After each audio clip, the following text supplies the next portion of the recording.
నేను వ్యక్తిగతంగా ఈ జిల్లా మీద ప్రేమతో ఇన్ఛార్జ్ బాధ్యతలు తీసుకున్నా. కానీ కొందరు ఇబ్బంది పెట్టే ప్రయత్నం చేశారు. జిల్లాకు సంబంధం లేని వ్యక్తులను ఇన్వాల్వ్ చేస్తూ నా పని చేయనివ్వడం లేదు. కేబినెట్ విస్తరణ తర్వాత ఇన్ఛార్జ్ మంత్రుల మార్పు సమయంలో బాధ్యతల నుంచి తప్పించాలని ముఖ్యమంత్రిని కోరుతూ ఇవేవో సామాన్య వ్యక్తి మాటలు కావు, సాక్షాత్తు జిల్లా ఇన్ఛార్జిగా పనిచేసిన మంత్రి మాటలు. ఇంతకీ ఆ మంత్రి ఎవరు, అసలు అది ఏ జిల్లా? ఈ స్టోరీలో చూద్దాం.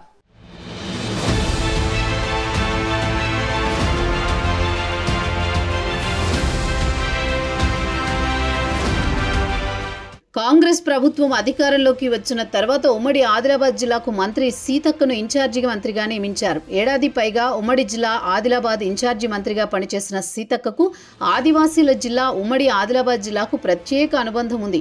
కాంగ్రెస్ ప్రభుత్వం ఏర్పడ్డాక అధిష్టానం పెద్దలతో మాట్లాడి కావాలని ఉమ్మడి ఆదిలాబాద్ జిల్లాకు ఇన్ఛార్జి మంత్రిగా వేయించుకున్నారు సీతక్క.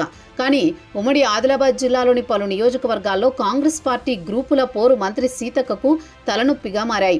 అందుకే ఆదిలాబాద్ బాధ్యతల నుంచి తప్పించాలని ముఖ్యమంత్రిని కోరుతూ సాక్షాత్తు జిల్లా ఇన్ఛార్జిగా చేసిన మంత్రి సీతక్క అంటున్నారు. ఆమె ఇన్ఛార్జి మంత్రిగా పనిచేసిన సమయంలో గ్రూపులు, తగాదాలు, కోట్లాటలు, పరస్పరం ఫిర్యాదులు ఇలా చెప్పుకుంటూ పోతే ఎన్నో రకాలుగా మంత్రి సీతక్కకు ఇబ్బందులకు గురి చేశారు. దీనితో మనస్తాపానికి గురైన ఆమె ఏకంగా తాను ఇన్ఛార్జి బాధ్యతల నుంచే తప్పుకుంటానని నేతలకు చెప్పారు. అంతేకాకుండా అన్నట్టుగానే ఇన్ఛార్జి బాధ్యతల నుంచి తప్పుకున్నారు. సీతక్క ఉమ్మడి ఆదిలాబాద్ జిల్లా పర్యటన అనగానే గ్రూపులు, నేతల పరస్పర ఫిర్యాదులు ఉంటాయి. ఒకానొక సమావేశంలో నేను జిల్లా అభివృద్ధి పనులు చూడాలా లేకపోతే మీ పంచాయతీలు తీర్చాలా అంటూ నేతల మీద ఆగ్రహం వ్యక్తం చేశారంటే అర్థం చేసుకోవచ్చు పరిస్థితి ఏ విధంగా ఉందో.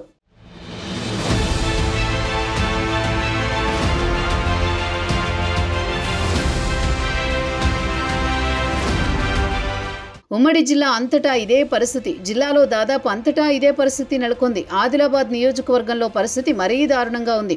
రాష్ట్రంలో అధికారంలో ఉన్నా కనీసం ఎంపీ స్థానం దక్కించుకోని దుస్థితి. మీనాక్షి నటరాజన్ సమీక్షా సమావేశంలో ఒకరిపై ఒకరు ఫిర్యాదులు తీసుకున్నారు. ఎన్నికల్లో అభ్యర్థి ఓటమికి ఎవరూ పని చేయలేదని, కొందరు అసలు అభ్యర్థి ఎంపికనే తప్పు అని మరికొందరు ఇలా ఒకరిపై ఒకరు నిందలు వేసుకున్నారు. జిల్లాకు సంబంధం లేని నాయకుడు ఒకరు ఆదిలాబాద్ జిల్లాలో పార్టీని విభజిస్తున్నారని కొందరు నేతలు అధిష్టానానికి ఫిర్యాదు చేశారు. ఇక వేరే జిల్లా అతను పార్టీని అడ్డం పెట్టుకుని సొంత వ్యాపారాలు చేసుకుంటున్నాడని ఫిర్యాదుల పరంపర వెళ్ళింది.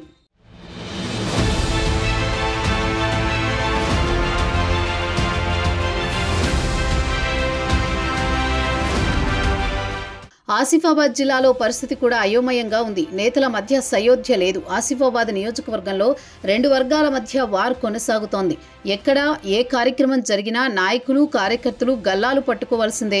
సిర్పూరు నియోజకవర్గంలో అభివృద్ధి పనులు సక్రమంగా సాగడం లేదని, తాను కేసీఆర్ హయాంలో బ్రిడ్జికి ఇప్పటికీ తెస్తే కనీసం దాన్ని పట్టించుకోలేదని, అందుకే తాను కాంగ్రెస్ పార్టీని వీడుతున్నట్లు మాజీ ఎమ్మెల్యే కోనేరు కోనప్ప ప్రకటించారు. ఇలా ఆసిఫాబాద్ జిల్లా పరిస్థితి అస్తవ్యస్తంగా తయారైంది.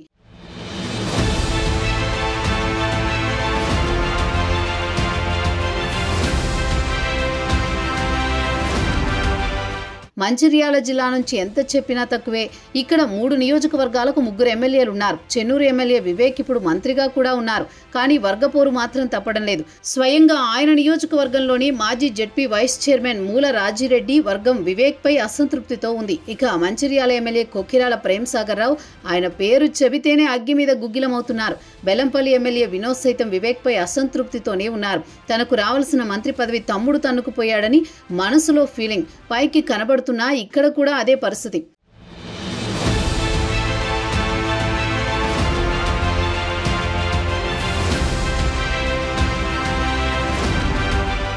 ఇలా చెప్పుకుంటూ పోతే ఉమ్మడి ఆదిలాబాద్ జిల్లాలో కాంగ్రెస్ పార్టీ పరిస్థితి అధ్వాన్నంగా ఉంది. నేతల మధ్య సయోధ్య లేక జిల్లాలో అభివృద్ధి కూడా కుంటుపడిపోతోంది.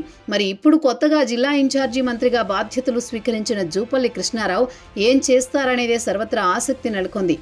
ఆయన సీనియర్ మంత్రి కావడంతో జిల్లాకు మేలు జరిగే అవకాశం ఉందని అందరూ అనుకుంటున్నా ఈ గొడవలు, కోట్లాటల తలనొప్పులు ఆయన్ను ఏ మేరకు తట్టుకుంటారనేదే ఆసక్తికరంగా మారింది.